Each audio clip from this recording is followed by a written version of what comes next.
በስመ አብ ወወልድ ወመንፈስ ቅዱስ አሐዱ አምላክ አሜን። እንዴት ዋላችሁ?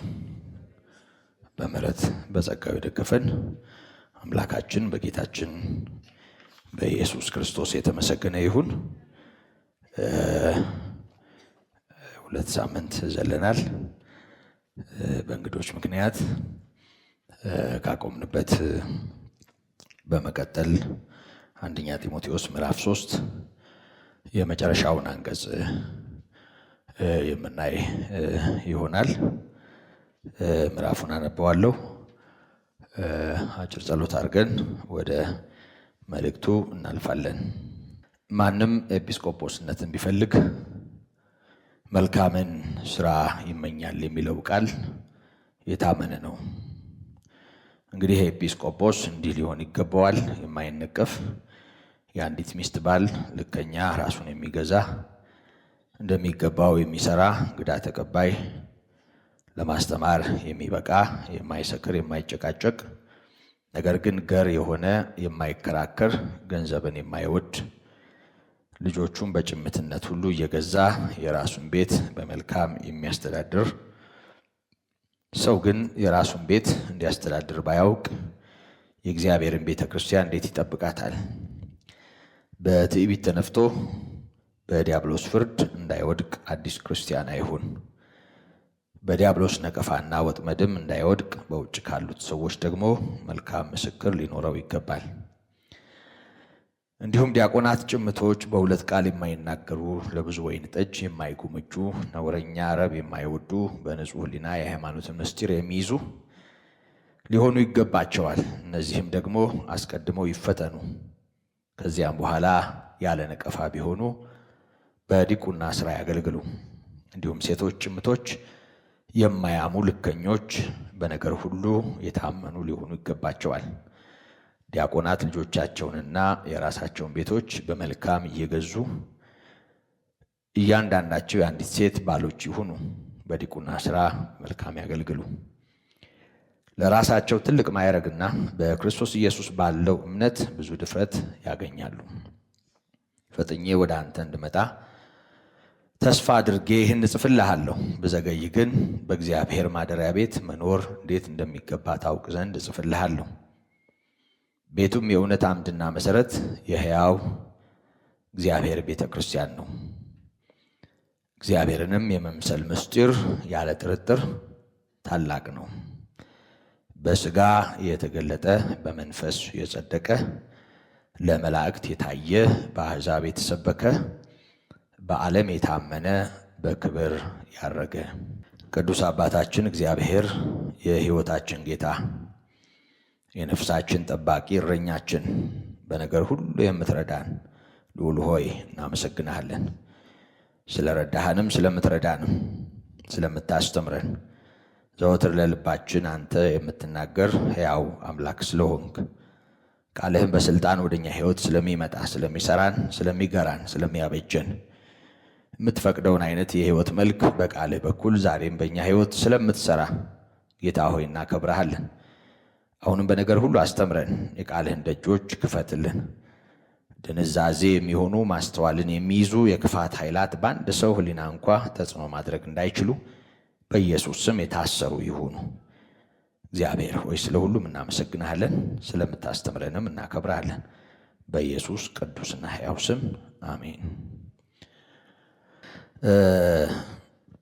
እንደምታስታውሱ እስከ ቁጥር 15 ያለውን ማለት ይቻላል ከዚህ በፊት በነበረን ጊዜ ተመልክተነዋል። እንደውም ይሄን ምዕራፍ ወይም ደግሞ ይሄንን መጽሐፍ ማጥናት ስንጀምር የዚህ መልእክት ዋና አብይ ነገር እዚህ ምዕራፍ እዚህኛው አንቀጽ ላይ መኖሩንም አስታውሰናል። ሐዋርያው በእስር ላይ ሆኖ ለጢሞቴዎስ በጻፈው በዚህ ደብዳቤ እንደሚፈታና በፍጥነት ሊያየው እንደሚችል ተስፋ አድርጎ ግን በአንዳች ምክንያት ቢዘገይ እንኳ ይሄ መልእክት እንዲደርሰው መፈለጉን በሚያረጋግጥ ሁኔታ በእግዚአብሔር ማደሪያ ቤት መኖር እንዴት እንዲገባ ታውቅ ዘንድ እጽፍልሃለሁ በማለት በእግዚአብሔር ማደሪያ ቤት የመኖር ግዴታ እንዴት ባለ ስርዓት መሆን እንዳለበት ለማመልከት መጽሐፉን የሃይማኖት ምስጢር የሆነውን ወይም የክርስትና ማዕከላዊ እውነት የሆነውን የክርስቶስን ጉዳይ በተመለከተ መጽሐፉን ደጋግመን አይተናል። በተለይ ከመጨረሻ ላይ ያየነው የማደሪያ ቤት የሚለውን ትኩረት ሰጥተን ስለ ማደሪያው አንዳንድ ነገሮችን ተመልክተን ነበር። ታስታውሳላችሁ። ስለ እግዚአብሔር ማደሪያ ያው እግዚአብሔር በሰማያት የሚኖር አምላክ መሆኑ በቅዱሳት መጻሕፍት ተመዝግቧል። ማንም ሊቀርበው በማይችል ብርሃን ውስጥ የሚኖር ነው። ስለ ልዕልናው በሰማያት የምትኖር አባታችን ሆይ ብለን ሰማይ የእግዚአብሔር ማደሪያ እንደሆነ በማመን እንጸልያለን። እግዚአብሔር መኖሪያው የት ነው ሲባል ያው መንፈስ እንደሆነ ሥጋና አጥንት እንደሌለው ያለ ስፍራ ወሰን እንደሚኖር ብናምንም ግን ልዕልናውን በተመለከተ በሰማያት የሚኖር ማንም ሊቀርበው በማይችል ብርሃን ውስጥ ራሱን የሰወረ መሆኑን ከሚያሳየው ከእግዚአብሔር ቃል የተነሳ ያው በሰማያት የሚኖር መሆኑን እናምናለን፣ እንናገራለን። ይህንን በአንዳንድ የመጽሐፍ ቅዱስ ማስረጃዎች ተመልክተናል። ከዛ ባሻገር ግን ከነዓንን ራሱ እግዚአብሔር ለአብርሃምና ለዘሩ የሰጠውን ቦታ ማደሪያው እንደሆነ የእሱ ሕዝብ በስሙ የተጠራው ሕዝብ የሚያርፍበትን ያንን ስፍራ የመረጠው ስፍራ ማደሪያው ቦታው እንደሆነ ቅዱሳት መጻሕፍት ያሳያሉ። ከነዓን በዘመነ ብሉይ የእግዚአብሔር ማደሪያ የእግዚአብሔር ሕዝብ መኖሪያ የሆነችው ቦታ ማደሪያ ሆና እንግዲህ በሰማይ በምድር ያለ ስፍራ ወሰን የሚኖረው እንደገና ከሕዝቡ ጋር ባለው ኪዳን ወደ አንድ ስፍራ ትኩረት ማድረጉን ተመልክተናል። ከዛ ባሻገር ደግሞ በተለየ ሁኔታ በመካከላችሁ አድር ዘንድ መቅደስን ስሩልኝ በማለቱ በኦሪት ዘጸአት 25:8 ላይ እንደተጻፈው በእሱና በሕዝቡ መካከል የመገናኛ ስፍራ እንዲዘጋጅ ሽቷል። እግዚአብሔር ወዷልም አዟልም። ከዚህ ጋር በተያያዥነት ዘጸአት 25 ቁጥር 22 ላይ በዚያ ከእናንተ ጋር እገናኛለሁ ስላለ መገናኛ ሆኗል። መገናኛው ምን አይነት ሊሆን እንደሚገባው ራሱ የመጋረጃውን ወርድና ስፋት ጭምር ቁጥር ጭምር ወስኖ የአምልኮ ስፍራ እንዲለይለትና ያም ማደሪያው እንደሆነ ራሱ ተናግሯል።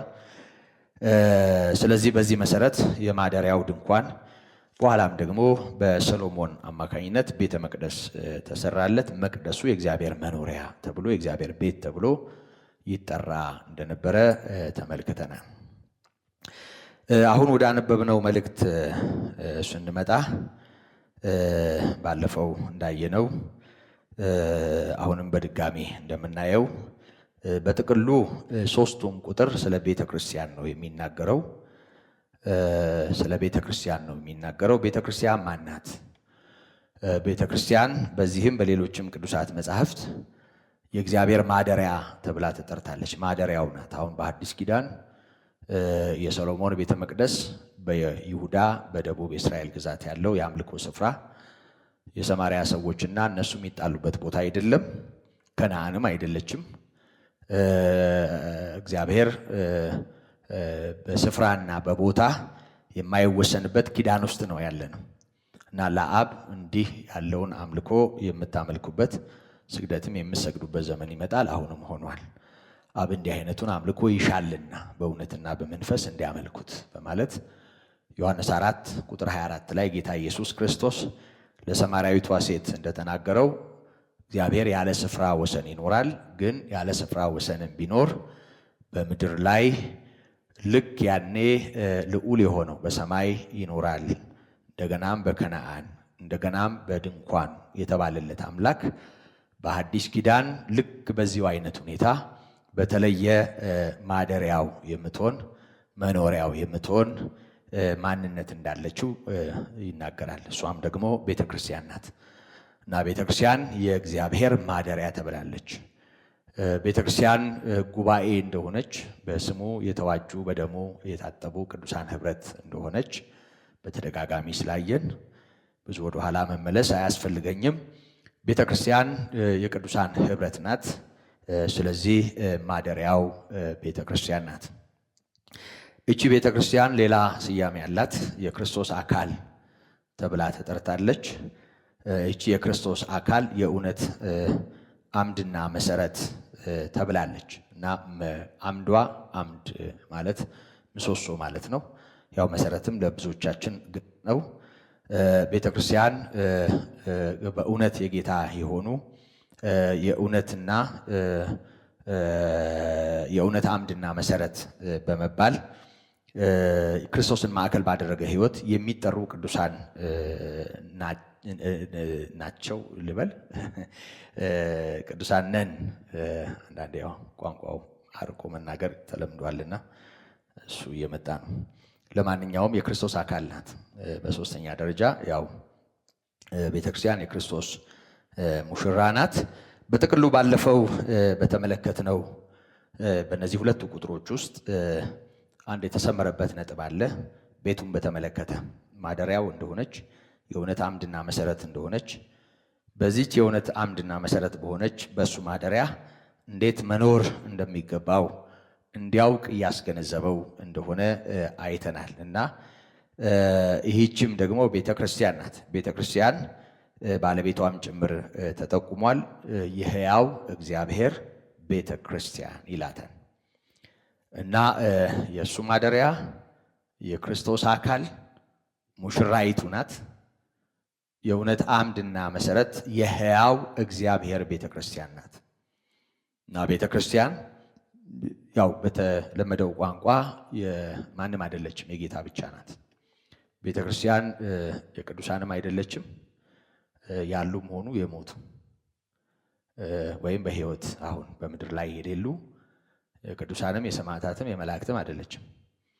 ቤተክርስቲያን ጣራና ግድግዳም መሬትም አይደለችም፣ የሆነ የአምልኮ ስፍራም አይደለችም። ኤክሌሽያ ናት፣ አሴምብሊ ናት፣ ጉባኤ በደሙ የተዋጁ የቅዱሳን ኅብረት ናት። ስለዚህ ማዕከሏ እውነት ነው፣ መሰረቷም እውነት ነው። የእውነት አምድና መሰረት የሕያው እግዚአብሔር ቤተ ክርስቲያን ነው ይላል። እንግዲህ ቤተ ክርስቲያን የእግዚአብሔር ናት ማለት ምን አይነት ስሜት እንደሚሰጥ ማስተዋል ያስፈልጋል። መሰረቷም አምዷም እውነት ነው ማለት ምን ማለት እንደሆነ ማስተዋልም ይጠይቃል። ማደሪያው ናት ማለት ደግሞ ምን ማለት እንደሆነ ማሰብም ያስፈልጋል። ቤተ ክርስቲያን ከሌሎች ተቋማት ትለያለች። ማህበርም፣ እድርም፣ እቁብም፣ የአብሮ አደግ ስብስብም፣ መረዳጃ የሆነ ነገርም አይደለችም። ቤተ ክርስቲያን የልዑሉ ማደሪያ ናት እና በመካከሏ የሚያድረው ማን ነው? ልዑሉ ነው፣ ቅዱሱ ነው። በመካከሏ ያድራል እና ምን ማለት ነው? በሌላ ቋንቋ ይሄንን በጣም አውርደ ነው ቤተ ክርስቲያን በሚል ስያሜ ብዙ ጊዜ ቤተ ክርስቲያን ሲባል እዚያ አእምሯችን ላይ ያለ ስዕል አለ። ዝም ብሎ ኢትዮጵያ ሲባል ሁልጊዜ አሁን በቴሌቪዥን በምንም ኢትዮጵያ ሲባል አረንጓዴ፣ ቢጫ፣ ቀይ ያደረገች በዓለም ስናከብር ምናምን እዛ መኪና ላይ ቆማ ምናያት የሆነች ሴት አለች አይደል? እና ቤተ ክርስቲያንም ሲባል የሀበሻ ልብስ የለበሰች አንዲት ወይዘሮ የምትመስላቸው ሰዎች ቀላል አይደሉም። እና የሆነ ኢሜጅ አለ እዚህ አእምሯችን ላይ ብቻ የሆነ በደንብ ስላላሰብንበት በደንብ የማናቀው አንዳንድ ነገሮችን እኮ ሲሪየስሊ ማሰብ ይጠይቃል። በደንብ ካላሰብን አንዳንዴ ምንም የሆነ እዚህ ጋር ያለው ነገር አይገባንም። ትዝ ይላችኋል፣ አንዴ ተናግሬ ነበር። አንድ ወንድሜ ስለ ቤተክርስቲያን ንጥቀት ያስተምራል እና ሲያስተምር እዛው መሀል በደንብ ቤተክርስቲያን በማሰራት የሚደክም ገንዘቡን በጣም ያጠፋ አንዴ ዋህ ወዳጄ የዛን ቀን ስብከቱን ሲጠጣ አምሽቶ ደስ ብሎት ዛሬ እኮ ነው እኔ ስለ ቤተክርስቲያን ክብር ያወቅኩት አለ እና ያው ምን እንደተማረ ኤፌሶን እየተጠና በነበረበት ቦታ ላይ ስለሆነ ምን እንደተማረ ገብቶኛል። እና ትንሽ ቆይቶ በቃ ቤተክርስቲያን በሰንበሌጥ ብትሰራ፣ በቆርቆሮ ብትሰራ፣ በእብነበረድ ብትሰራ፣ ባምቦ ድንጋይ ያውም አብራርቶ በእንትን ብትሰራ ጌታ ሲመጣ እንዳለ በቃ ወደ ላይ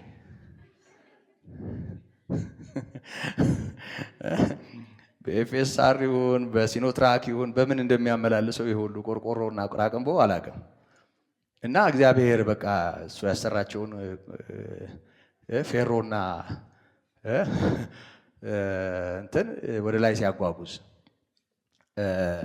እንደሱ ማለት አሁን ዝም ብሎ እንትን ይመስላል እንጂ በጣም ብዙ ሰው እንደሱ ነው የሚያስበው። በመሰረቱ በሀገራችን በተለይ ያው ቤተክርስቲያን ሲባል ቤተክርስቲያን እንደዚህ ሆና ቤተክርስቲያን እንደዚህ ሆና ሲባል በቃ የተመዘዘ ሰንበሌጥ የተቃጠለ የሆነ ነገር እሱ ነው የሚታየን። ቦታው፣ ስፍራው፣ ቁሱ ነው የሚታየን። ይሄ ትንሽ ችግር አይደለም። በመሰረቱ ይሄ ወንጌል አልገባውም፣ ሩቅ ነው፣ መጽሐፍ ቅዱሱን በባህል ለውጦታል በሚባለው ማህበረሰብ ብቻ አይደለም። ወንጌል ገባኝ የሚሉት እንኳ የአምልኮ ስፍራ ሲያሰሩ ኑ የእግዚአብሔርን ቤት እንስራ የሚል አዋጅ በትልቁ አታዩም? ቴሌቪዥን አዳራሽ ያሰሩት ሁሉ ነቢያቱ ሁሉ ኑ እንስራ፣ የእግዚአብሔርን ቤት እንስራ እና ለእግዚአብሔር ቤት ስራ ነው፣ በዚህ አስገቡ፣ እንጸልይላቸዋለን። ምንም አለበት የነሱ ትንሽ ይሻላል። እና ይሄ ማለት ምን ማለት ነው? በጣም ብዙ ሰዎች በደመ ነፍስ ይኖራሉ ማለት ነው። ጉዳዩን ሲሪየስሊ አያዩትም፣ በደንብ አያስቡትም ማለት ነው። ከዚህ የተነሳ ቤተክርስቲያን ውበቷን በሚያደበዝዝ አስተሳሰብ፣ ትምህርት፣ ልክ ያልሆነ ነገር በሰው ሕሊና የተለያየ ቅርጽ ይዛ ነው የተቀመጠችው። ስለዚህ ርቁን ትተነው ወደዚህ ብናመጣው አሁን ወዳለንበት ሁኔታ አሁን ይሄ ጉባኤ ቤተክርስቲያን ነው አይደለም? ናት አይደለችም? አይደለችም? ምንድን ነው ቤተክርስቲያን የሚያሰኛት? የእሱ ማደሪያ መሆኗ አይደል? ማዕከሏ ማን ነው? አዎ እሱን አለ የምታምኑት። በግል ይሄ ሁሉ ብልት ነው፣ በጋራ አካል ነው። እና የክርስቶስ አካል እዚህ ያለ እዚህ ቤት አያውቁም የሰፈሩ ሰዎች። እግሩ አለ፣ እጁ አለ፣ አይኑ አለ፣ እዚህ አለ የእሱ አካል። ራስ ደግሞ የት አለ? አብቀኝ። እና በቀደም ወንድሜ ያሬድን ትምህርት ሰምታችሁታል። አንድ ቀን አካል ከራስ ጋር ፊት ለፊት ይገለጣል። የተለያዩ ናቸው ማለት አይደለም፣ ግን የቤተክርስቲያን ራስ በአብቀኝ ነው ያለው። እና በህብረት እንደዚህ ስንሆን አካል የክርስቶስ አካል ናት ቤተክርስቲያን። የክርስቶስ አካል እኛ በግል ነው የምንተዋወቀው፣ በዚህ በአንድ ማህበር ነው የምንተዋወቀው፣ ወይም በዚህ በጉባኤ ነው የምንተዋወቀው አይደል? በቃለ ዓዋዲ ወይም ደግሞ እንደዚህ ነው የምንተዋወቀው። እና በስጋ በቃ ከሊት ከሌ ምናምን ነው የምንተዋወቀው። ግን በሰማያት ያለው ልጁን የከፈለ እግዚአብሔር ጉባኤውን በልጁ ደም ነው የሚያየው። እና ማዕከሉ ማን ነው? እሱን እግዚአብሔር ያያል። ስለዚህ ይህቺ ጉባኤ የእሱ ማደሪያ ናት፣ የልዑል ማደሪያ ናት። ስለዚህ ልዑል አለ ማለት ነው። እዚህ ወንበር ጠጋ አድርገን ወርቀ ዘበው አልብሰን እዚህ ጋር ተቀመጥ የማንለው እንደ ጳጳስም እንደ ፓስተርም እንደ ነቢጤም ያልሆነ መንፈስ የሆነ ሕያው የሆነ የዚህ አካል ባለቤት የእግዚአብሔር ልጅ ኢየሱስ በመካከሉ አለ፣ ያድራል። የልዑል ማደሪያ ናት ቤተክርስቲያን። ባለቤትነቷንም በተመለከተ ባለቤቷ ማን ነው? የሚያገለግሉ አገልጋዮች አይደሉም? እኔም ሌሎችም በጭራሽ። ይሄ ነውር እንደሆነ ደጋግመን አንስተናል። አንዳንድ ሰዎች በእኔ ቤተክርስቲያን ይላሉ፣ ብዙ ሰዎች በእኛ ቤተክርስቲያን ይላሉ። አንዳንዴ ያው መግባቢያ ቋንቋ ሆኖ ተግባብተን እኔ ያለሁበት ማህበር ለማለት ከሆነ ነውሩ ላይ ከፋ ይችላል። ግን ከዛ ባለፈ ሁኔታ ቤተክርስቲያንን የኔ ማለት አሁን የኔ ቤተክርስቲያን የሚሉ በጣም አፋቸው ሞልተው በእኔ ቤተክርስቲያን የኔ ቤተክርስቲያን የሚሉ ሰዎች አሉ። ይሄ ነውር ነው። የሰው ሚስት የኔ ሚስት ማለት ነው። እና ማንንም የሚወድህን ጓደኛ አንድ ቀን አምልጦኝ ሚስቱን ሚስታችን ብል በቃ አለቀ አይደል ይባላል። ጭራሽ እንደው በጭራሽ ካልዞረብኝ በቃ በጭራሽ ማንም ሰው እንደሱ አይልም። ማንም አይታገስም። ማንም ሚስታችን ብትል ከጓደኛ ጋራ ተቧጥነህ ሚስታችን ብትል ጉዱ ይፈላል፣ አታድራትም። እና ለምን እንደተደፈረ አይገባኝም። ቤተክርስቲያንን ያውም ከዚህ በላይ ዋጋ የተከፈለላትን አካል የኔ ንብረት አድርጎ ማሰብ ለምን እንዳልከበደን፣ ለምን እንዳልዘገነነን፣ ለምን እንደማይቀፈን አይገባኝም። ይሄ የሚቀፍ ወንጀል ነው እና ቤተክርስቲያን በምንም ተአምር የክርስቶስ ብቻ ናት እና ግልጽ ባለ ቋንቋ ቤቱም የእውነት አምድና መሰረት የሕያው እግዚአብሔር ቤተ ክርስቲያን ናት። ክብር ለእግዚአብሔር ይሁን። ስለዚህ ቤተ ክርስቲያን የሕያው እግዚአብሔር ቤተ ክርስቲያን ናት። ወደ ቀጣዮቹ ዝርዝር ነገሮች ከማለፌ በፊት ቁጥር 16 ላይ ያለውን አሁንም በደንብ እንድናስተውለው እፈልጋለሁ። እግዚአብሔርንም የመምሰል ምስጢር ያለ ጥርጥር ታላቅ ነው ይላል። እግዚአብሔርን የመምሰል ምስጢር ያለ ጥርጥር ታላቅ ነው። እግዚአብሔርን መምሰል ይሄ ከአካሉ ጋር የተያያዘውን ውበት ነው የሚያሳየን። ከቤተ ክርስቲያን ጋር የተያያዘውን ውበት ነው የሚያሳየን። ምክንያቱም መጀመሪያም የተፈጠርንበት ክብር በእግዚአብሔር አምሳል ነው። በኋላ በኃጢአት ምክንያት ስንወድቅ ደግሞ ያጣነው መልካችንም እሱ ነው። ከዛ ባሻገር በክርስቶስ እግዚአብሔር እንደገና የመለሰልን ማንነትም ይሄው የእግዚአብሔር ልጅነት ነው። የእግዚአብሔር ልጆች የክርስቶስ አካል ብልቶች በግል በማህበር አካል እና አካሉ እንግዲህ ቦታው የሙሽራይት ቦታ ነው። ታስታውሳላችሁ ዘፍጥረት 2 ላይ እግዚአብሔር ሰውን ወይም አዳምን መጀመሪያ የፈጠረውን አዳምን ይዞ በኤደን ገነት መካከል ሲመላለስ እንደሱ ያለ ረዳት እንደሌለው አየ። ማለት ሔዋን ያኔ አልተፈጠረችም። አየና እንደሱ ያለ ረዳት ሊፈጥርለት ተነሳ። ሰው ብቻውን ይሆን ዘንድ መልካም አይደለም አለ። የምትመቸውን ረዳት እንፍጠርለት አለ። አስተኛው፣ ከጎኑ አጥንት ወሰደ። በጾታ ሴት የሆነች ግን ሰው የሆነች አይደል? ሰውን እንፍጠር ካለ በኋላ ወንድና ሴት አድርጎ ፈጠራቸው፣ በአምሳሉም ፈጠራቸው ተብሎ ነው የተጻፈው። ቁጥር 26 ላይ እንፍጠር ይላል። እግዚአብሔር ሰውን በመልኩ ፈጠረው ይላል። ወንድና ሴት አድርጎ ፈጠራቸው ይላል። ወንድም ሴትም በእግዚአብሔር አምሳል ተፈጥረዋል። ስለዚህ ተፈጥሯችን በእግዚአብሔር አምሳል ነው ማለት አዳምም ሔዋንም ማለት ነው። ይሄ መልክ እንግዲህ ሔዋን ከመገለጧ በፊት እግዚአብሔር ሰውን ሲፈጥር ዘፍጥረት 2 ዝርዝር አፈጣጠሩ ነው የተጻፈው። እግዚአብሔር የተናገረውና አዳምን ሲፈጥር እግዚአብሔር የፈጠረው ነው ይሄ። ምክንያቱም ከፈጠረው በኋላ 2 ስላደረገው እዛው ላይ መጀመሪያ ላይ የሆነ ነው። ከዚያ ባሻገር ወደ ዝርዝሩ ስንመጣ ደግሞ ሔዋን የተፈጠረችበት ዝርዝር ምዕራፍ 2 ላይ ተቀምጧል። አዳምም ራሱ የተፈጠረበት ዝርዝር እዛው ላይ ተቀምጧል። ከምድር አፈር እንዳበጀው የሕይወት እስትንፋስን እንዳካፈለው እና እግዚአብሔር የፈጠረው ፍጥረት ብዙ ሆኖ አዳም ለሁሉ ስም እያወጣ ግን እሱን የሚመጥን ለሱ የሚሆን ረዳት አልነበረውም፣ አልተፈጠረለትም።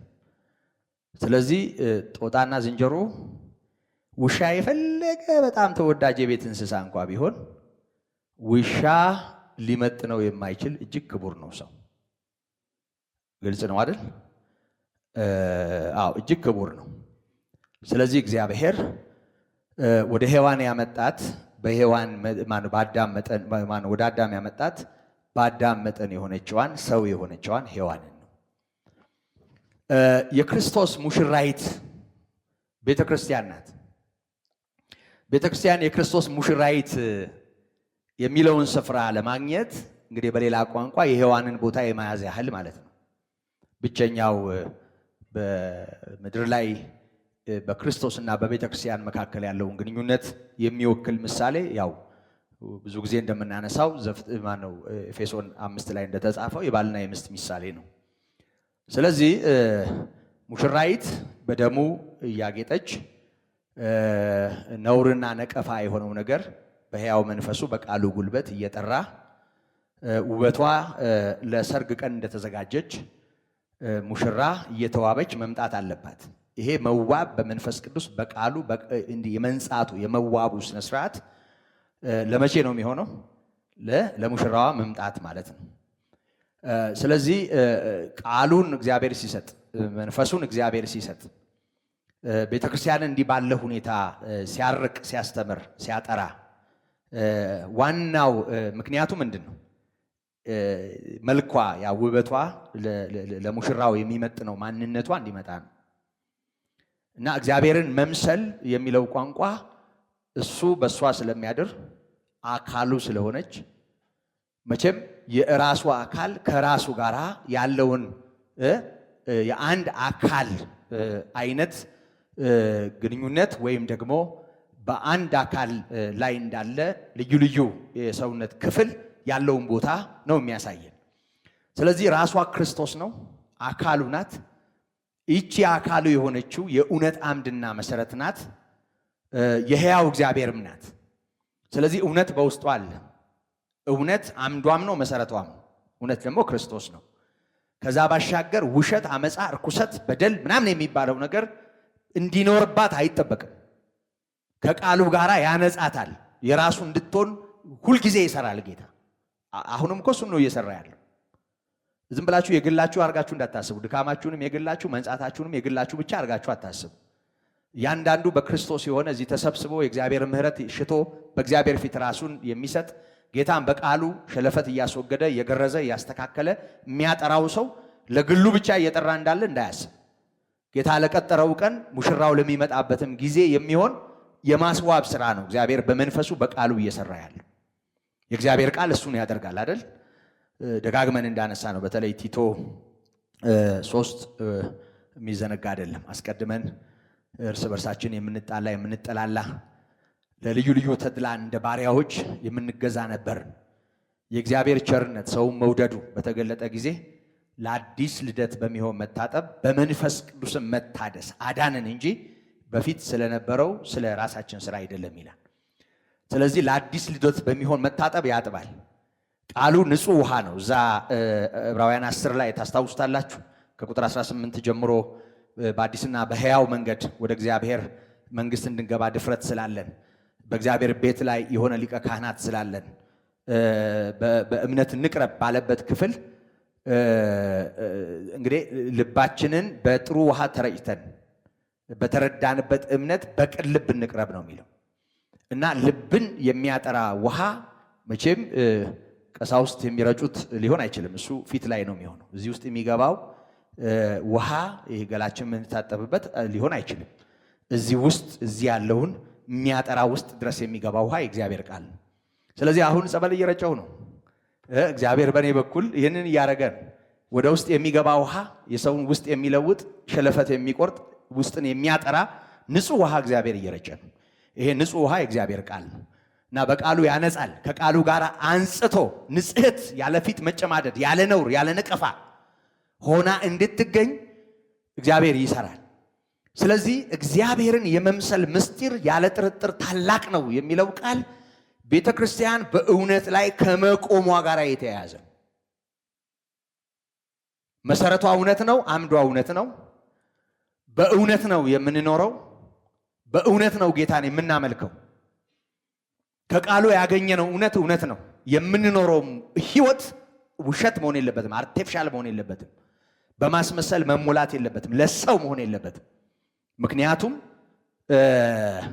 በእርሱ ይሄን ተስፋ የሚያደርግ እዛ አንደኛ ዮሐንስ ላይ ታስታውሳላችሁ ምዕራፍ 3 የእግዚአብሔር ልጆች ተብለን ልንጠራ አብ እንዴት ያለውን ፍቅር እንደሰጠን እዩ እንዲሁም ነን ባለበት ክፍል አሁን የእግዚአብሔር ልጆች መሆናችንን ይናገራል። ግን ምን እንደምንሆን ገና አልተገለጠም ይላል። እሱ ቢገለጥ ግን እሱ እንዳለ እናየዋለንና እርሱን እንድንመስል እናውቃለን ይላል።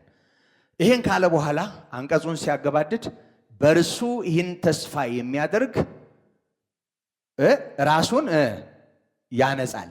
ይሄን ተስፋ የሚያደርግ በእርሱ እሱ ንጹህ እንደሆነ ይላል። ጌታ ንጹህ እንደሆነ ራሱን ያነጻል። ስለዚህ እርሱ ንጹህ ነው ጠሪያችን፣ ቅዱስ ነው ጠሪያችን። እሱ ንጹህ እንደሆነ ከሱ ጋር አብሮ የሚሄድ ለእርሱ የሚመጥን ማንነት ሊኖረው ይገባል ማለት ነው። የእውነት አምድ መሰረት የሕያው እግዚአብሔር ቤተ ክርስቲያን ናት እና እግዚአብሔርን የመምሰል ምስጢር ደግሞ ያለ ጥርጥር ታላቅ ነው። አዳምን አይቶ አምሳያ የለውም ያለ፣ የምትመቸውን ረዳት ያለ፣ የሚመጥነው በሱ ተፈጥሮ መጠን የተፈጠረ እንደሌለ ያየ እግዚአብሔር አሁን ለክርስቶስ የሚመጥን ሙሽራይት ቤተ ክርስቲያንን የሱ ማደሪያ የሆነችውን የሱ አካል የሆነችውን ደግሞ የሱ ሙሽራይት የሆነችውን በቃሉ በመንፈሱ እያጠራ እያነጻ እግዚአብሔርን በመምሰል ሕይወት ያጌጡ ቅዱሳንን ጌታ በግል እንዲሁ እንደ ብልት ያሳድጋል። በጋራ ደግሞ እንደ ቤተ ክርስቲያን በመንፈስ አብረን እንሰራለን እንዳለ ኤፌሶን 2 ላይ አንደኛ ጢሞቴዎስ ምዕራፍ 2 የመጀመሪያው አንቀጽ ላይ እንደተመለከት ነው። ስለዚህ በዚህ እውነት ውስጥ እንዳስተዋልነው እንግዲህ ቤተ ክርስቲያን እንደዚህ ስለሆነች እንዴት መኖር እንዳለብህ እንድታውቅ ነው መጽፈልህ። ማለት ክብሯ ይሄ ነውና ከዚህ በሚያንስ ማንነት መመላለስ ዋጋ ያስከፍልሃል ማለት ነው። አለ ማደሪያው ናት፣ በመሃሏ ነው ያለው። ስለዚህ እንደፈለገ መሆን አይቻልም ማለት ነው። አካሉ ናት፣ ስለዚህ እንደፈለገ መሆን አይቻልም ማለት ነው። መሰረቷም አምዷም እውነት ነው፣ ስለዚህ እንደፈለጉ መሆን አይቻልም ማለት ነው። በመሃሏ ያለው ዋጋ የከፈለውና ትልቁ ስለሆነ በዚህ ማንነት ውስጥ እንደው ዝም ብሎ ወዲያ ወዲህ ማለት አይገባም። ስለዚህ ልዘገይ እንኳ ብችል ይሄ እንዲገባህ ይሄ እንዲታወቅህ ጽፍልሃለሁ። በቤተ ክርስቲያን ውስጥ ያለ ምልልስ ይሄንን ማዕከል ማድረግ አለበት፣ ይሄንን በማስተዋል መሆን አለበት እያለ ነው። ይሄን ካለ በኋላ ዋና እንግዲህ ታስታውሳላችሁ የሃይማኖትን ምስጢር በንጹህ ሕሊና የሚይዝ መሆን አለበት የሚለውን ከዚህ በፊት ነግሮናል ሐዋርያው ስለ ዲያቆናት ባነሳ ጊዜ። አሁን ዲያቆናትም ኤጲስቆጶሳትም ሴቶችም ወንዶችም በጸሎትም በአምልኮም ጊዜ በአገልግሎትም ጊዜ ምን ምን አይነት ስርዓት ሊኖራቸው ወይም ሊኖረን እንደሚገባ ስርዓት በደንብ እያስያዘ ነው። ስለ ስርዓት እያስተማረ ነው። በቤተ ክርስቲያን እንዴት መኖር እንደሚገባ እያስጠነቀቀው ነው ጢሞቴዎስን። እና ቤተ ክርስቲያን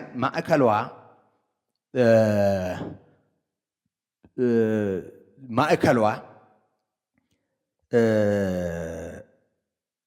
በስድስት ሐረጎች ባለፈው ጠቆም አድርጌያቸዋለሁ። አንዳንድ መጽሐፍ ላይ የጥንት ቤተ ክርስቲያን መዝሙር ይመስላል፣ ከጥንት ቤተ ክርስቲያን ዝማሬ የተወሰደ ስንኝ ሳይሆን አይቀርም የሚሉ አሉ።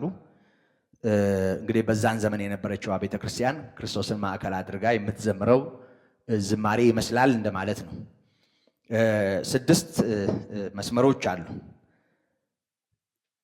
በስጋ የተገለጠ፣ በመንፈስ የጸደቀ፣ ለመላእክት የታየ፣ በአሕዛብ የተሰበከ፣ በዓለም የታመነ፣ በክብር ያረገ ይለዋል። ሁለቱ የመጀመሪያውና የመጨረሻው ላይ ያሉት ቃላት በስጋ የተገለጠ ይላል፣ መምጣቱን መገለጡን የሚያሳይ ነው። የመጨረሻው ሐረግ በክብር ያረገ ይላል፣ እርገቱን ወደ አባቱ በክብር መሄዱን፣ የቤተ ክርስቲያን ራስ በአብ ቀኝ መቀመጡን የሚያስገነዝብ ነው። በመሃል የሆነውን ነገር በእነዚህ ሁለት እውነቶች መሃል የሆነውን ነገር ያስታውሰናል። ያም በመንፈስ የጸደቀ ነው ይለዋል፣ ለመላእክትም የታየ ነው ይለዋል፣ በአሕዛብም የተሰበከ ነው ይለዋል፣ በዓለምም የታመነ ነው ይለዋል።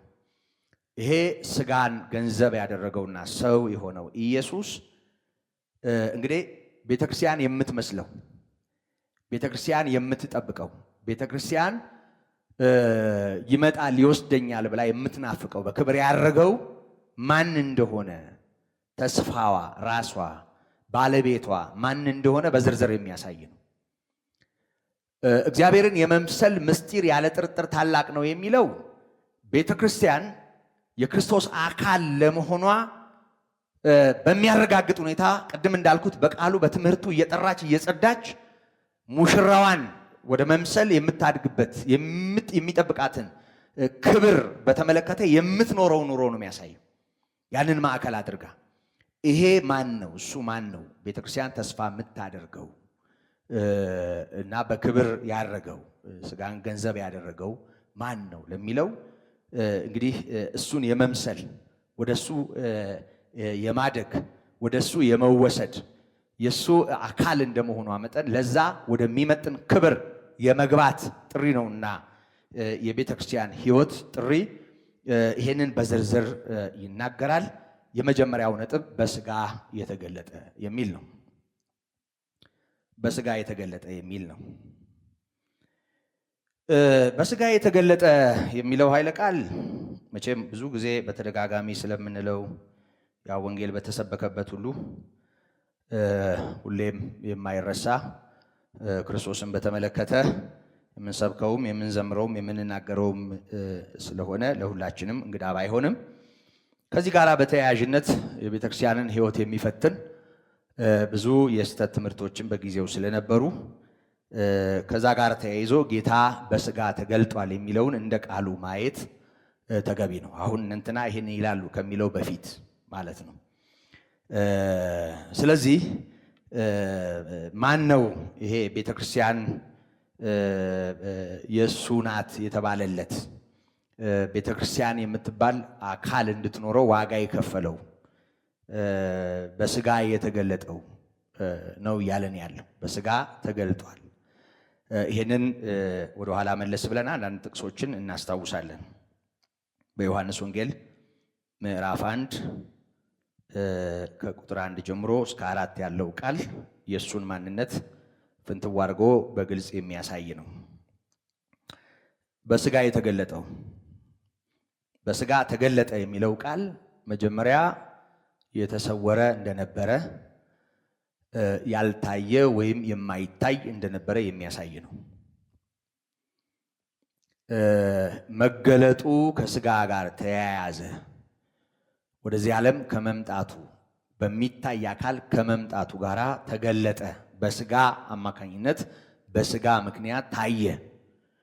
እንደውም ከጌታ ጽንሰት አንስቶ እስከ እርገቱ ድረስ ያለው ጊዜ ባደግንበት ቤተ እምነት ቋንቋ ዘመነ አስተርእዮ ነው የሚባለው።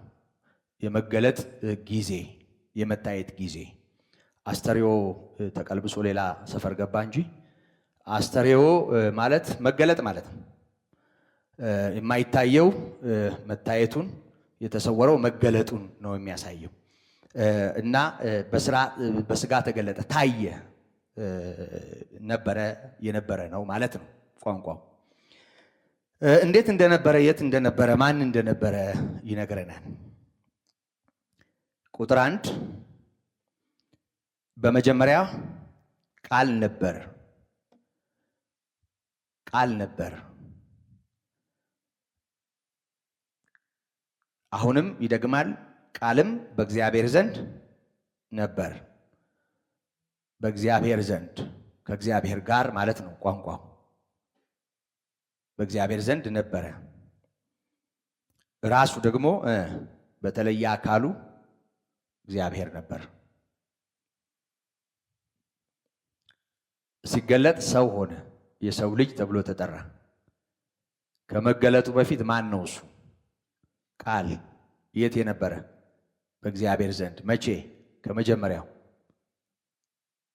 ከመጀመሪያው በፊት ምን ነበረ? ምንም። ከእግዚአብሔር ውጪ የለም። ዘመን በማይቆጠርበት ዘመን አንቆጥርም። ከመቼ ጀምሮ አንልም። ምክንያቱም የተፈጠረው ዓለም ሰማይ፣ ምድር፣ ፀሐይ፣ ጨረቃ እንደዚህ ዘመን ጊዜ ለመቁጠር የተፈጠረው ዓለም የተፈጠረበት ጊዜ ዘፍጥረት 1:1 ላይ የተጻፈው ነው። ስለዚህ ጊዜ የምናወራው ከዘፍጥረት 1 ጀምሮ ነው። ከዛ በፊት ቀዳማይ ልደቱን ቀዳማይ ማንነቱን በተመለከተ ጊዜ ስላልነበረ በጊዜ አናሰላም። በመጀመሪያው ነበር። በመጀመሪያው ይሄ መጀመሪያው የሚለው ቃል ከፍጥረት ጋር ይያያዛል። ፍጥረት በሚፈጠርበት ጊዜ የነበረ መሆኑን ከመጀመሪያው የነበረ መሆኑን ነው የሚነግረን። ራሱ ቃል ሆኖ የነበረ መሆኑን ነው የሚነግረን። ከዛ ባሻገር በእግዚአብሔር ዘንድ ነበረ ነው የሚለን እና ራሱ እግዚአብሔር ነበር። ነበር የሚለው ቃል ሰው ከመሆኑ ጋር የተያያዘ ነው። በኃላፊ ግስ መጠራቱ ሰው ከመሆኑ ጋር የተያያዘ ነው። አሁንም ማብራሪያ ያለው ይህ በመጀመሪያው በእግዚአብሔር ዘንድ ነበረ። አሁን በፍጥረት ታሪክ ውስጥ የነበረውን ስፍራ ይነግረናል። ሁሉ በእርሱ ሆነ፣ ከሆነውም አንዳችስ እንኳ ያለ እርሱ አልሆነም። ሁሉ በሱ ሆኗል። ሁሉ በሱ ሆኗል ብቻ አይደለም፣ ምንም ያለ እርሱ የሆነ የለም። ስለዚህ ሆነ፣ ተፈጠረ፣ ተደረገ የሚባሉ ነገሮችን ያለ ቃል አይታሰብም ማለት ነው። ስለዚህ በሱ ነው ሁሉ የሆነው። የሆነውም ከሆነውም አንዳችስ እንኳ ያለ እርሱ አልሆነም ይለናል እና ሁሉን አድራጊ ነው ይሄ ቃል እና ቁጥር 14 ላይ ቃል ሥጋ ሆነ ጸጋና እውነትን ተሞልቶ በእኛ አደረ ይለናል። ቃል ሥጋ ሆነ ጸጋና እውነትን ተሞልቶ በእኛ አደረ። አንድ ልጅም በአባቱ ዘንድ እንዳለው ክብር የሆነውን ክብሩን አየን ይልና ከዛ ወደ ዮሐንስ ምስክርነት ይመጣል። ቁጥር 18 ላይ ወረድ ብሎ መቼም ቢሆን እግዚአብሔርን ያየው አንድስ እንኳ የለም፣ በአባቱ እቅፍ ያለ አንድ ልጁ እርሱ ተረከው። ይሄ አንድ ልጅ የት ነው ያለው? በአባቱ እቅፍ።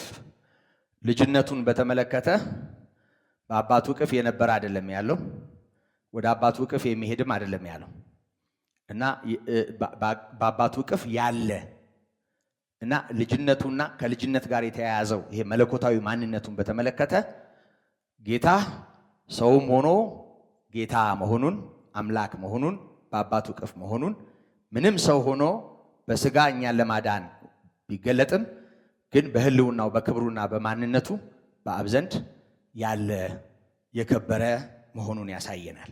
ይሄ ጌታ አባቱን ተረከ፣ አስታወቀን፣ በስጋ የተገለጠ አምላክ ነው። ስለዚህ ጌታችን ኢየሱስ ክርስቶስ መጀመሪያ ቃል የነበረ በኋላም ስጋን ገንዘብ ከማድረጉ ጋር ተያይዞ የስጋዊ ስሙን የምንጠራው ክርስቶስ የሆነ ኢየሱስ ብለን የምንጠራው ነው። እዚህ ጋር አንድ ነገር ላይ ማስመር እፈልጋለሁ። ይሄ ቃል ስጋ ሆነ የሚለውን ቃል አንዳንድ ሰዎች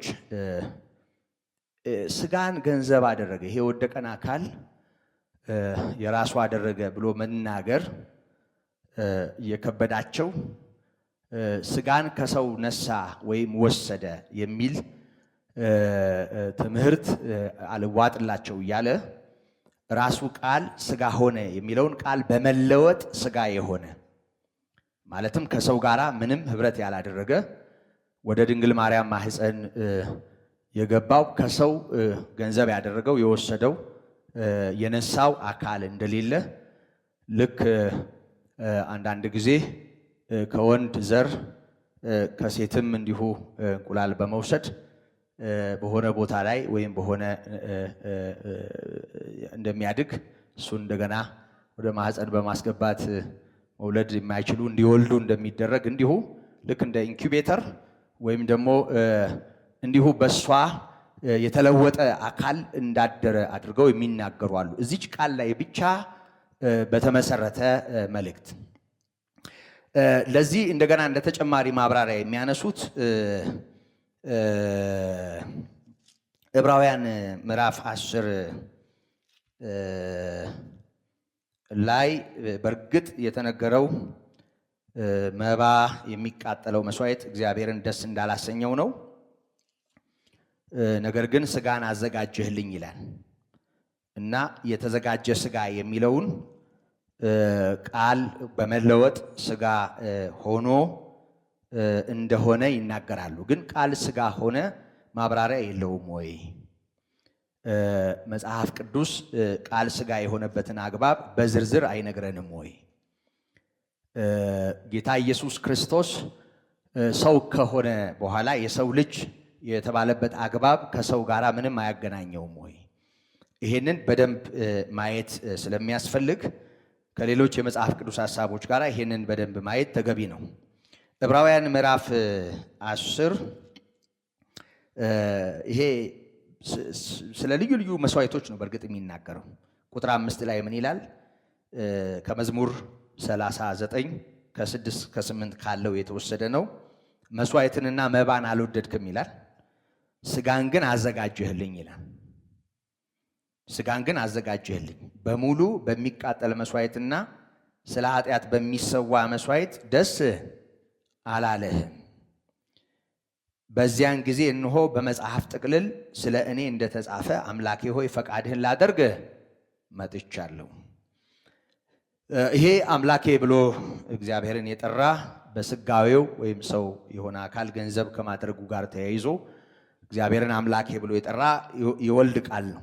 በመዝሙረኛው የትንቢት ቃል በኩል የተገለጠ እዚህ ቃል ውስጥ መስዋዕትና መባን አልወደድክም ነው የሚለው። የትኛውንም መስዋዕት ከላይ ያው በብሉይ ኪዳን ውስጥ ለኃጢአት መታሰቢያ እንዲሆኑ የተሰዉ መስዋዕቶች ተገልጠዋል። እንደሚታወቀው ምንም እንኳ የማስተስረያ አገልግሎት ተብሎ ይጠራ እንጂ የብሉይ ኪዳን መስዋዕቶች የኃጢአት መታሰቢያዎች መሆናቸውን ደጋግመን አንስተናል። ሰው ያ መስዋዕት ሲቀርብ ኃጢአቱን ያስባል። እነዛ መታሰቢያ የሆኑ የሰውን ኃጢአት የማያስወግዱ የሚደረጉበትን ዓላማ የማያስፈጽሙ ነገሮች መስዋዕቶች ናቸው እና መስዋዕትና መባ እያለ እየጠራ ያለው እነሱ ነው። የብሉይ ኪዳን የትኛውንም መስዋዕት ስጋን ግን አዘጋጀህልኝ ይላል። ምን ማለት ነው? ስጋን ማዘጋጀት ስጋን ማዘጋጀት ማለት ምንም እዛም እዚህ መርገጥ ሳያስፈልገን ሉቃስ 1 ላይ ያለውን በደንብ መመልከት ነው። ሉቃስ 1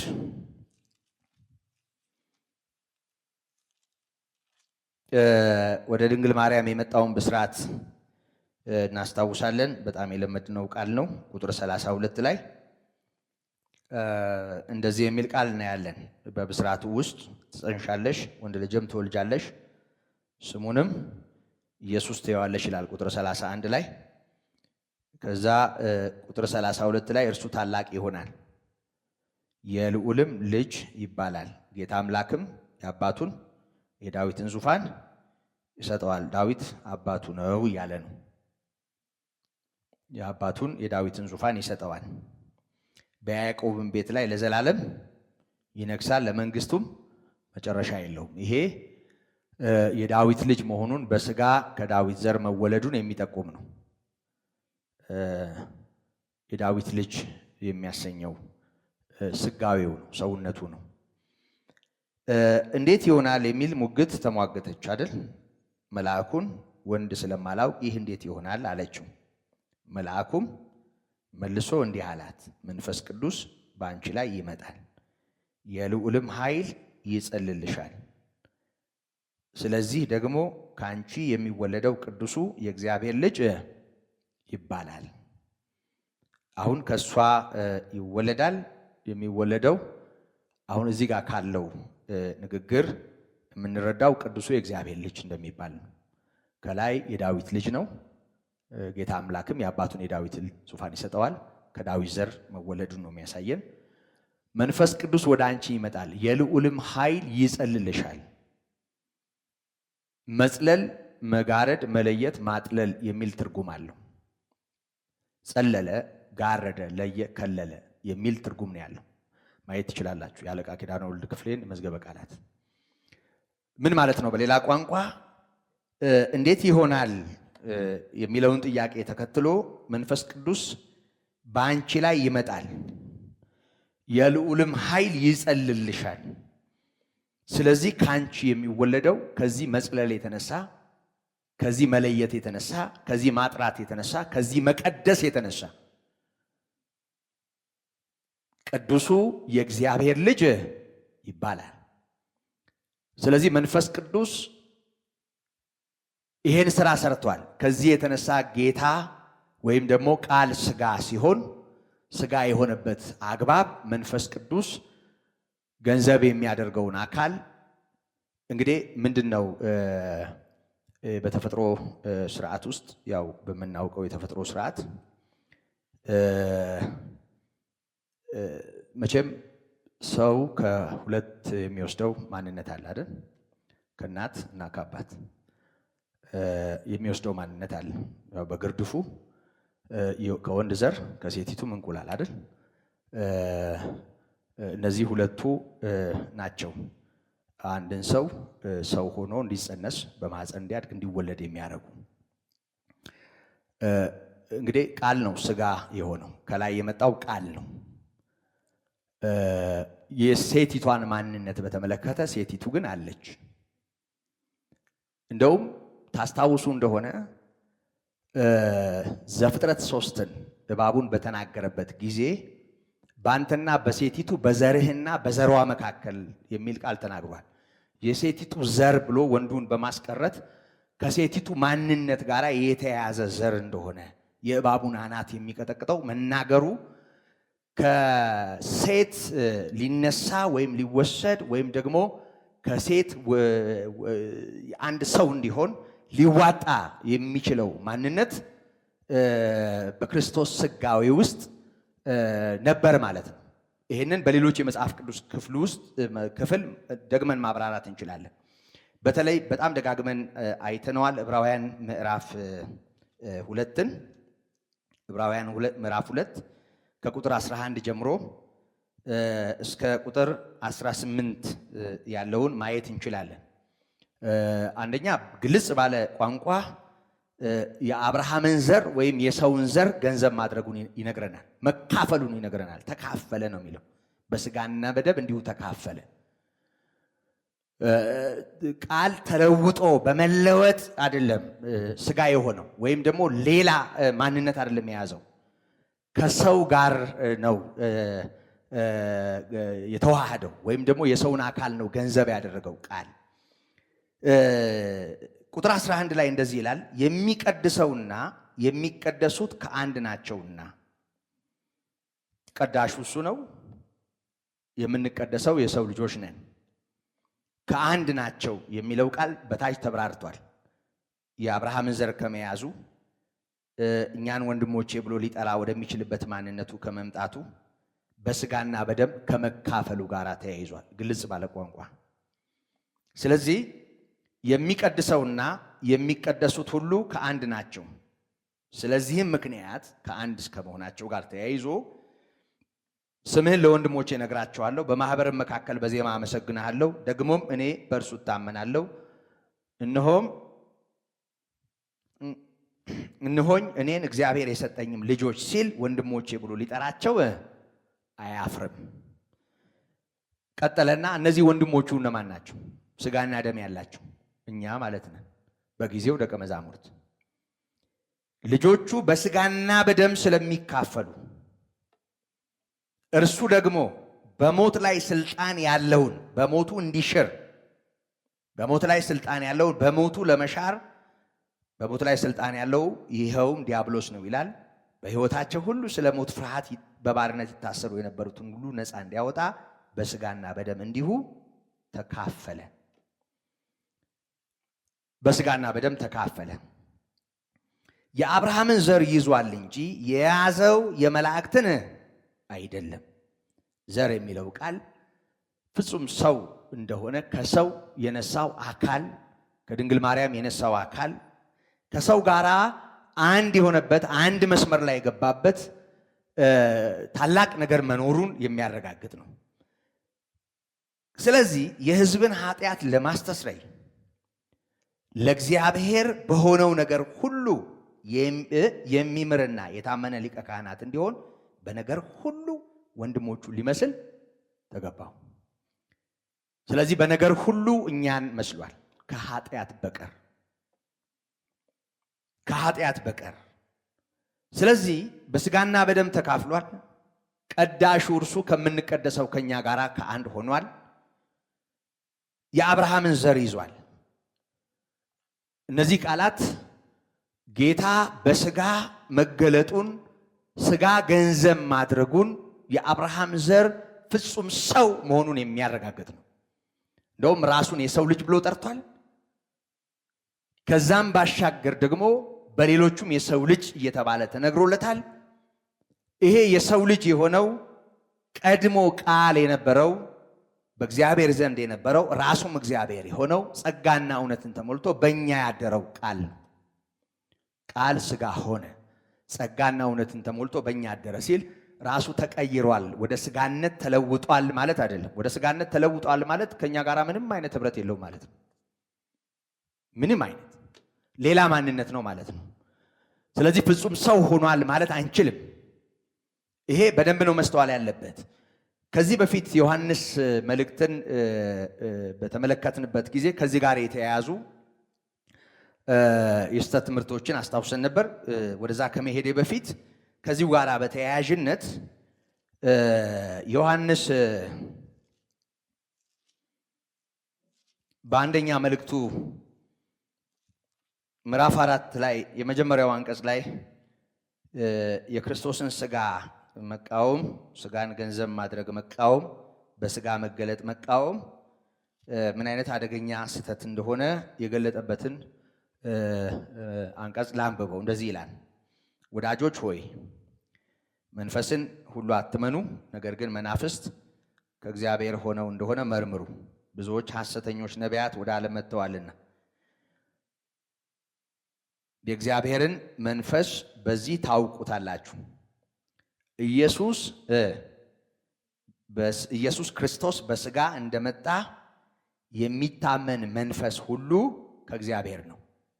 በሥጋ መምጣቱን ሥጋ ገንዘብ ማድረጉን የሚታመን እሱ ከማን ነው? ከእግዚአብሔር ነው። አያችሁ፣ ትምህርትን በተመለከተ ብዙዎች የአጋንንትን ትምህርት በውሸት ግብዝነት የተሰጠውን የአጋንንትን ትምህርት እየተቀበሉ ወይም እየሰሙ ሃይማኖትን ይክዳሉ ይላል ጳውሎስ።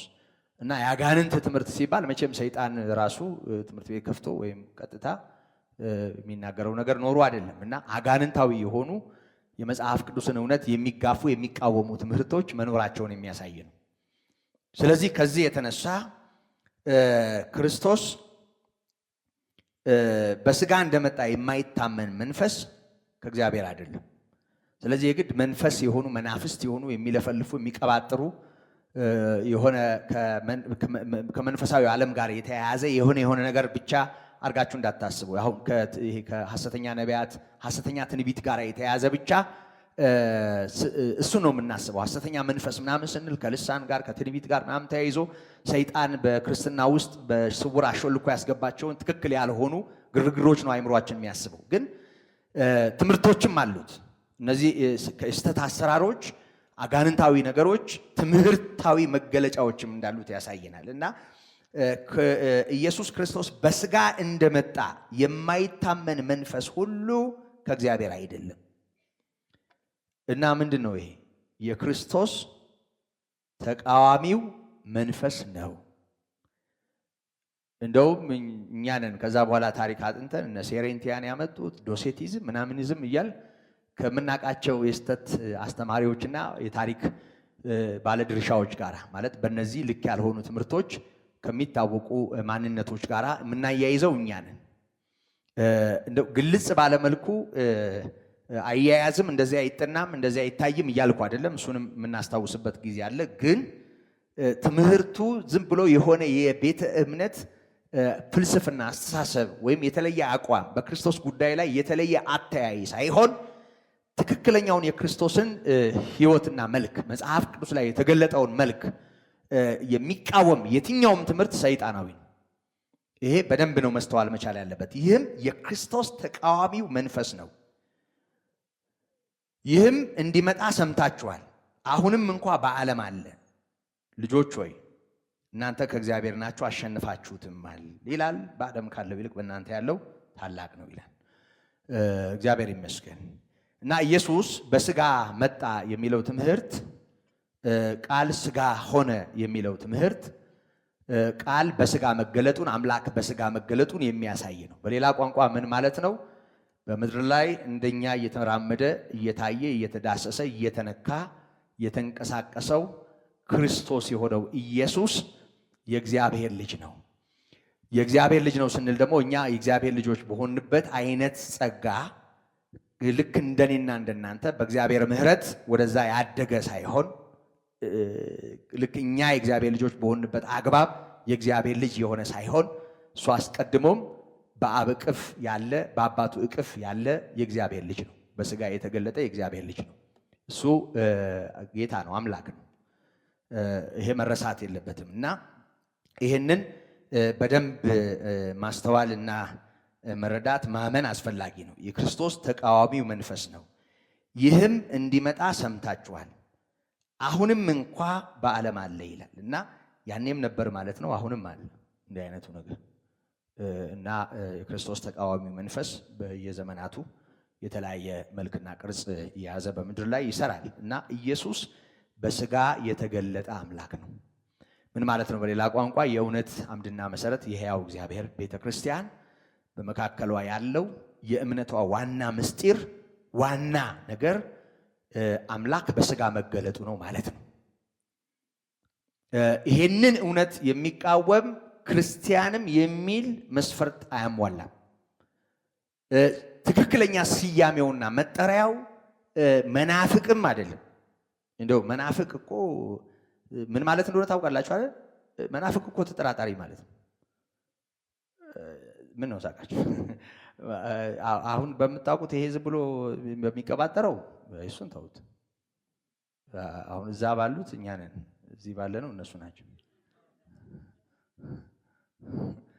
አይደል? መናፍቅ ዝም ብሎ አሁን ያለ ሰፈሩ የሚለጠፈው ዝም ብሎ ይሄ ሌባ ሌባ እያለ እንደሚሮጥ ሌባ መናፍቅ የሚሉ ሰዎች መናፍቃን ናቸው፣ ይታወቃል። ድብና አድርጎ የሚያምን ሰው እንዴት መናፍቅ ይሆናል? መናፍቅ እኮ ተጠራጣሪ ማለት ነው። ነፈቀ፣ ከፈለ፣ ገመሰ፣ ተጠራጠረ የሚል ትርጉም ነው ያለው። በአንድ እምነት ውስጥ ያለ እንዲህ የሚዋልል ማንነት ያለው ሰው ነው መናፍቅ የሚባለው። ሲጀመር መናፍቅ ከሃዲም አይደለም፣ የካደ ካደ ነው የሚባለው። መናፍቅ ማለት ተጠራጣሪ ማለት ነው።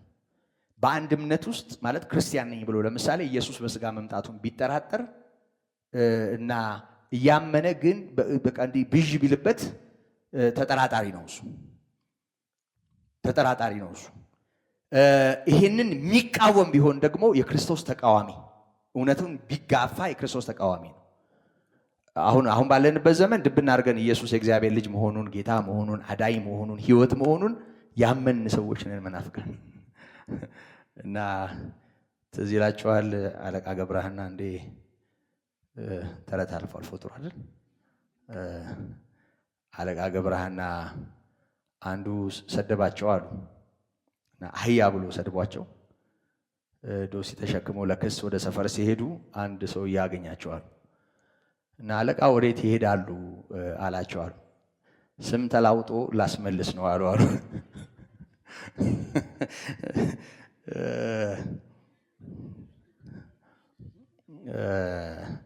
እና ስም ይላወጣል። ድሮ ድሮ መናፍቃን የተባሉት እነ ንስጥሮስ እነ ሰባሌዎስ ነበሩ። እነ አርዮስ በክርስቶስ አምላክነት ላይ ጥርጣሬ ነበራቸው። እኛ ድብና አድርገን አምነን ክርስቶስ ጌታ እንደሆነ የእግዚአብሔር ልጅ እንደሆነ በስጋ እንደተገለጠ እኛ በደንብ የምናምንን እኛ ተጠራጣሪ ልንሆን አንችልም በጭራሽ። እኛ አማኞች ነን፣ ድብና አድርገን ያመንን። ይህን እውነት የሚቃወም እሱ ነው መናፍቅ። እንደውም ተቃዋሚ እንደውም ሌላ ነው ስሙ። ለማንኛውም ኢየሱስ በስጋ መምጣቱን የሚቃወም ከዚህ የተለየ ትምህርት የሚያስተምር የክርስቶስ ተቃዋሚው መንፈስ ነው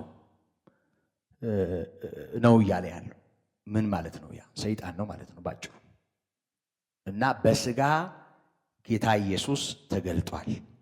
ይህን መቃወም ልክ አይደለም። የወንጌላችን ወይም የአገልግሎታችን ማዕከል ነው ማለት ይቻላል። የክርስቶስ ስጋዊ ሰውም አምላክም አይደል? ሰውና አምላክ ሳይሆን ሰውም አምላክም ልዩነት አለው። ይገባችኋል? ሰውና አምላክ እዛ ዝርዝር ነገር ውስጥ አትግቡ። ምንም ዝም ብሎ አስቀምጡት ለጊዜው ግር እንዳይላችሁ። ሰውም አምላክም ነው። በስጋ የተገለጠ አምላክ ነው ጌታ ኢየሱስ። ይሄ የወንጌል አገልግሎቱ ማዕከላዊ ነገር ነው። ይህን በተመለከተ እንደው ማስረጃ እንኳ ጥቀስ ለሚለኝ ሰው አራቱ ወንጌላት ብሎ ማቆም ሳይሻል አይቀርም አይደል? ለምሳሌ ብሎ አንድና ሁለት ጥቅስ ከመምዘዝ ምክንያቱም ሙሉ አራቱም የወንጌል ክፍል ይህንን የሚያስተምር ስለሆነ። የሆነ ሆኖ ግን ከአራቱ ወንጌላት እንደው አንዳንድ ጥቅስ ሁለት ጥቅስ ላዋጣ በዚህ እውነት ውስጥ እና ስጋን በተመለከተ ማቴዎስ 26 ላይ ጌታ ኢየሱስ ክርስቶስ እንካችሁ ብሉ ይህ ስጋዬ ነው ማለቱን ታስታውሳላችሁ። እንደገና ምዕራፍ 27:58 ላይ የኢየሱስን ስጋ ለመነ ይላል። ዮሴፍም ስጋውን ይዞ በንጹህ በፍታ ከፈነው።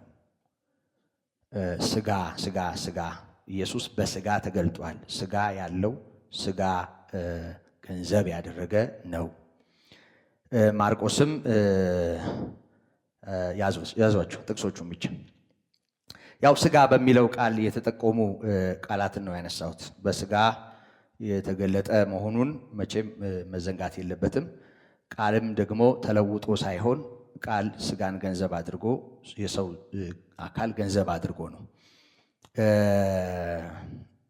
ማርቆስ 14:8 ላይ ጌታ ኢየሱስ ክርስቶስ ያቺ ሴት ሽቶ ስትቀባው ይሄንን ለመቃብሬ ስጋዬን ቀባችሁ በማለት የራሱን አካል ስጋ ብሎ መጥራቱን እናያለን።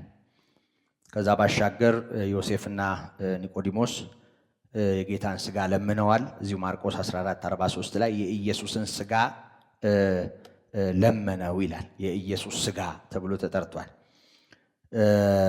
ሉቃስ ላይ ስንሄድ ሶስተኛው ወንጌል ሉቃስ 24:3 የኢየሱስን ስጋ አላገኙትም ይላል። የኢየሱስ ስጋ ተብሎ ተጠርቷል። ቁጥር 23 ላይ ስጋውንም ባጡ ጊዜ ይላል። የታጣው ነገር እዛ መቃብሩ ላይ ባስተኙት ስፍራ ምኑን ነው? ስጋውን ነው። ቁጥር 24:39 ላይ ጌታ ኢየሱስ በግልጽ በትንሣኤው ዕለት ግር ላላቸው ሰዎች እኔ ራሴ እንደሆንኩ እጆቼንና እግሮቼን እዩ በማለት ለመንፈስ በእኔ እንደምታዩት ስጋና አጥንት የለውም በማለት አካሉን አሳይቷል። አራተኛው ወንጌል ያው አሁን ያነሳው ጥቅስ የመጀመሪያው ማስረጃ ነው። ዮሐንስ 1 የመጀመሪያው እስከ ቁጥር 4 ያለው አንቀጽና እንደገና ከቁጥር 14 ጀምሮ ያለው። ከዛ ባሻገር ምዕራፍ 6 ቁጥር 51 ላይ ለዓለም የምሰጠው እንጀራ ስጋዬ ነው ይላል።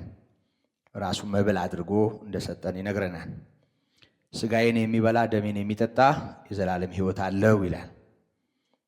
ቁጥር 54 ላይ ምዕራፍ 6 ቁጥር 55 ላይ ስጋዬ እውነተኛ መብል ደሜም እውነተኛ መጠጥ ነውና ይላል። እና በዚህ ክፍል ትንሣኤውን በተመለከተ በተመዘገበው በምዕራፍ 20 በመሰረቱ ምዕራፍ 6 ያው ሙሉውን አሳውን እና ቂጣውን ከባረከበት ታሪክ አንስቶ ጌታ የራሱን አካል መብል አድርጎ ስለመስጠቱ የሚናገር ክፍል ስለሆነ ብዙዎቻችሁ ታውቁታላችሁ ብዬ አስባለሁ። ምዕራፍ 20 ቁጥር 12 ላይ የኢየሱስ ስጋ ተኝቶ በነበረበት ግራና ቀኝ ሁለት መላእክት ተቀምጠው እንዳገኙ እዛ የሄዱት ሴቶች ይናገራሉና ባጭሩ ጌታ በስጋ የተገለጠ አምላክ ነው። አራቱም ወንጌላት ስጋን ገንዘብ ያደረገ በስጋና በደም የተካፈለ እንደኛው ሰው የሆነ መሆኑን ባበክረው ይነግሩናል። ይህንን መሳት ክርስትናን በዜሮ ማባዛት ነው። ስለዚህ ኢየሱስ በመለወጥ ስጋ አልሆነም፣ ቃል ስጋ ሆኗል። የተካፈለው አካል አለ፣ በስጋና በደም ተካፍሏል። የሚቀድሰው እሱ ከምንቀደሰው ጋር ከአንድ ሆኗል። የአብርሃምን ዘር ይዟል፣ የሰው ልጅ ሆኗል ማለት ነው በሌላ ቋንቋ። ስለዚህ ቃል ስጋ ሆኖ ጸጋና እውነትን ተሞልቶ በእኛ አድሯል። ይሄንን የሚቃወም ትምህርትም ስለነበረ በጊዜው የሃይማኖትን ምስጢር በደንብ ከመያዝ ጋር የሚነገረው ትምህርት ይሄንን እውነት በጥንቃቄ ከመረዳት ጋር የተያያዘ መሆኑን መገንዘብ ይኖርብናል። የቤተ ክርስቲያን ምስጢር ሲባል ከዚህ በፊት አውርቻችኋለሁ። ሌላ ነገር ዝም ብሎ ቁሳቁስ ነው እንደ ምስጢር የሚታየው። ምስጢር አየ፣ ምስጢር ላይ ነው፣ ምስጢር አይተዋል፣ ምስጢር ያሳዩ ነው የሚሉ ነገሮችን እንሰማለን። ግን ምንም ከዚህ ጋር የተያያዘ አይደለም እና ይሄ ነው የቤተ ክርስቲያን ምስጢሯ፣ የተገለጠ ምስጢር ማለት ነው። እየሰማችሁ ነው? የተሰወረ ሳይሆን አስቀድሞ ተሰውሮ የነበረ አሁን ለቅዱሳኑ የተገለጠ፣ አሁን የተገለጠ ምስጢር ነው። በስጋ ተገለጠ ነው የሚለው እና ያልተገለጠ ነበረ፣ ተገልጧል። የነበረው ነው የመጣው። ይሄ የክርስትናው መሰረታዊ ትምህርት ነው። ጸጋና ሰላም ይብዛላችሁ።